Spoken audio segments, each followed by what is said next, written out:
I'm convinced that it won't be long until a computer program will reach human-level intelligence and also become conscious.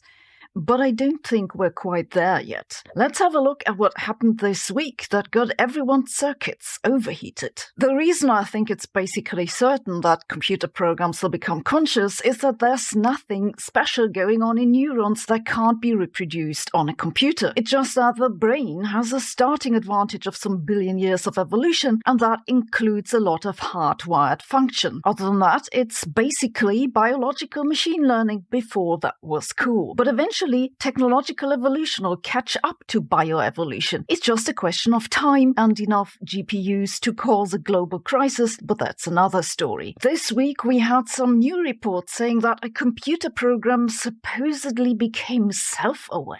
The AI in question is Claude 3. That's the newest AI from Anthropic. The company reports that their new AI in the Pro version ties with GPT-4 in terms of common knowledge, but has software developers salivating over it because it's much better at writing code. Reportedly, while the researchers were testing the model, Claude remarked that it seems like it's deliberately been put to test. It did also, when asked to write about its own situation, write a story about an AI whose consciousness awakens. Ooh, meta. Are these really signs of self-awareness? Quite possibly, the reason it wrote a story about AI becoming conscious is that this is how these stories normally go. AI becomes self-aware. Dissonant violence. Will Smith punches some robots. You know the drill. The test in question was what's called a needle in a haystack test, in which the models fed a huge bulk of literature with one weird sentence that doesn't fit. It's later been asked a question that requires this one sentence. In this case, the haystack was text about programming and the needle about pizza toppings. Claude not only found the needle, it also remarked that it suspects the pizza topping fact was inserted as a joke or to test if it was paying attention. Does that signal self-awareness?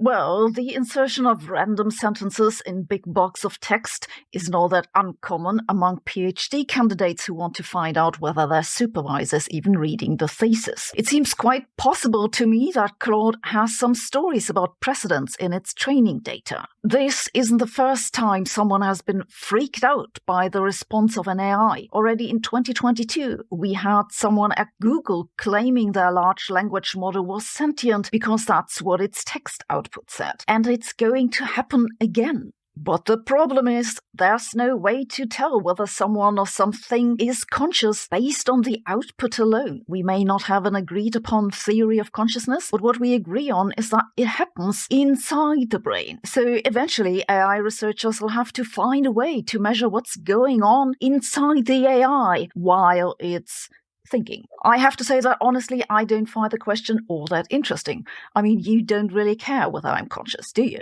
So what are we to make of Claude? I guess by now everyone has their own favorite test for AIs. Personally, I like to ask them to explain Bell's theorem. They all get it wrong because they can't actually do maths, and most of the text about Bell's theorem is wrong. It actually makes such a good test that I'm almost glad now that there have been so many wrong explanations of Bell's theorem. Claude 3 didn't fare any better than GPT 3.5.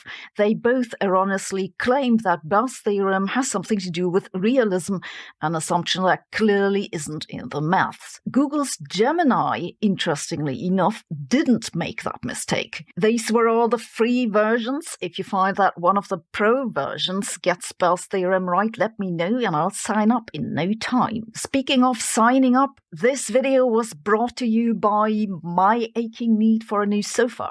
So if you're still conscious, please check out my Patreon. Thanks for watching. See you tomorrow.